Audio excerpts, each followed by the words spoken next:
Okay, so I skipped yesterday, starting out strong. Didn't even give you a single second. I just started talking right away. I don't really have an intro for this stuff. I don't really have an outro. I just like to keep it simple. A lot of people ask me about content creation, how to do it, and everything, and I'm not famous. I'm no master. I have stinky farts and a decent amount of subscribers and so on, but the growth is very slow because all I do is post these gym videos. I have a lot of videos that I want to post wheelchair related, and I will post, but just not right now. It's gonna take some time. It's gonna take some effort.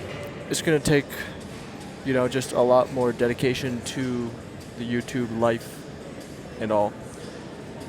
But the general tips are, you do it, just do one or two videos and then find the pain points and then find how to solve them. And then do one or two more videos in a new way, find how to solve those. And what happens is slowly, over a couple weeks or months, you find out how efficient to make it in a way that it removes any obstructions to just getting the video out there, right? So I don't edit my audio. I don't really edit my videos that much. I keep the editing very simple. I'll sometimes do it on my phone, do it on my computer if I can with DaVinci Resolve, which is free on the MacBook, and stuff like that where I'm using my phone because I have my watch, and with my watch I can zoom in and out pretty easily, whereas if I had a real camera like a Sony, which I do, I have a lens on there and it can zoom in and out, but it's I have to manually like twist and extend and whatever the lens, and I can't do that remotely, so I have to get up and change it. And I also can't see what I see on the Sony, where here with the Apple Watch most of the time I can see what the camera sees. It's connected like that, and I can pause it and resume. I just pause the video and resume the video. You can't really tell because it just picks up where it left off, and then I can stop and start the videos much easier with my watch as well. That is very, very key. And there are maybe other ways to do this, like remotely for other cameras, but for me what this enables is I'm editing my videos as I'm taking them. I think, I want to do this shot. Okay, well, I stop the video, resume it, take another clip, stop it or pause it in between. So when I'm doing my editing, I don't have to make cuts because the cuts are already done. And then the audio, I have a really good mic set that works when I configure it correctly. Sometimes I've done it wrong and then I'm like, why isn't it working? And it's actually my fault. And I put the mic right up to my mouth, so I make sure the audio is clear. I have it in the right mode. It's called phone mode, which is really useful because I'm using this with my phone, which means it'll record like 2 audio tracks, and then it only gives me one, but it'll filter out the highs and the lows and whatever. So that way I don't have to really try to filter out or isolate from the music, because then I'd have to really use something like Adobe Premiere Pro or DaVinci Resolve Pro or anything like that, or it would just be bad audio. So there you go. My editing is done real easy. My audio is pretty solid, and I can zoom in and out. And then all I gotta do is just chop the video clips together, and then I upload it. And then I don't need to really configure any more settings and stuff.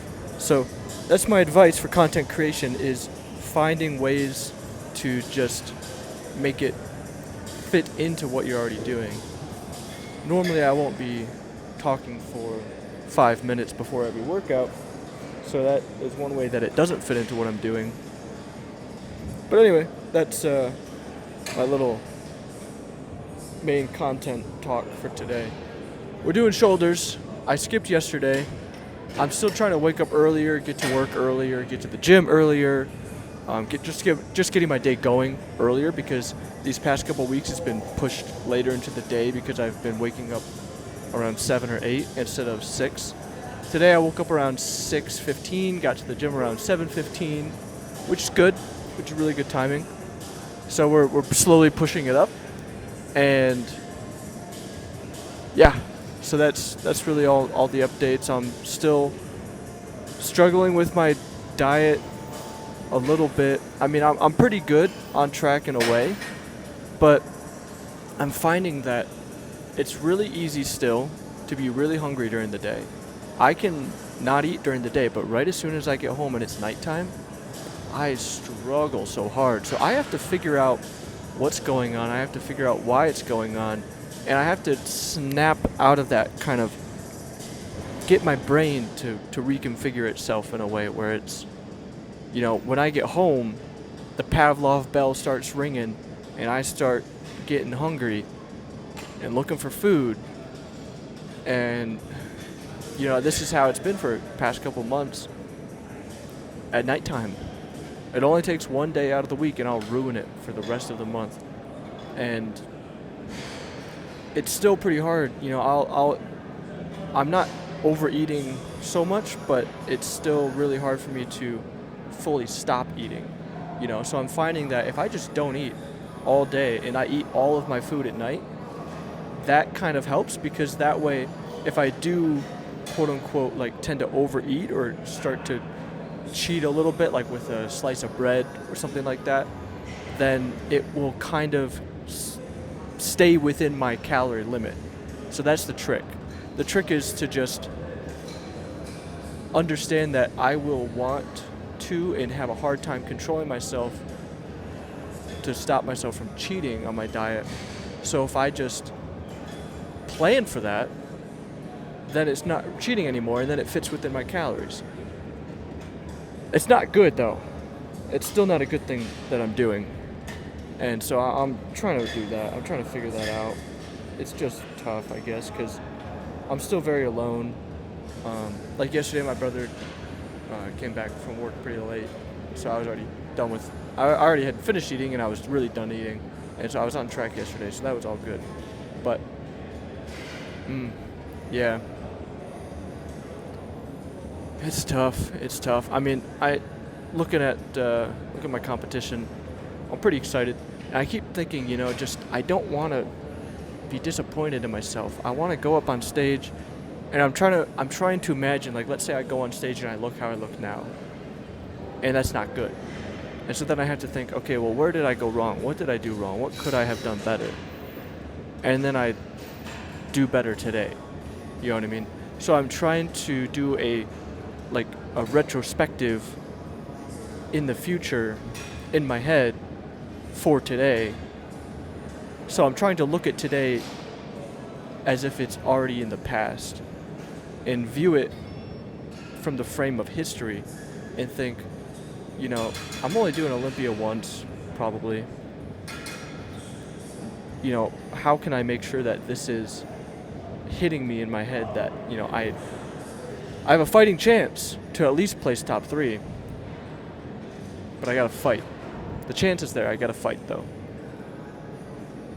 So that's what we're gonna do today, and I'm gonna be working at the office for a long time. I hope. I just like staying at the office late. The sun is setting sooner. It's getting colder at night, which I like. It's easier to sleep when it's colder at night. And yeah, got a lot of things to do. Gotta pay rent, gotta pay my credit cards, gotta do some DMV stuff. I got to do some writing, doing some reading a lot about, holy crap, a 10-minute intro? Ugh. Reading a lot about AI, and it's still boggling my mind, and just I don't know, it's very weird, very crazy stuff. So yeah, I'm thinking 10 minutes, wow. I'm just gonna toss up all of my workouts on top of this, and this will probably be the only talking I do, because now, shoot, I gotta get my workout done with, and I got here early, and then I want to get out of here pretty quick too, because I got to get to the office, and I have quite a few things to take care of, working on a proof of concept project which means it's got to get done real fast. It's loud, huh? Yeah. Trying to zip out of here. Shoulder day, like I said, so should be pretty good. Yeah. All right. Well, with that, this might be my last audio clip. We'll see. So, if it is, I love you. Have a good day. Ciao.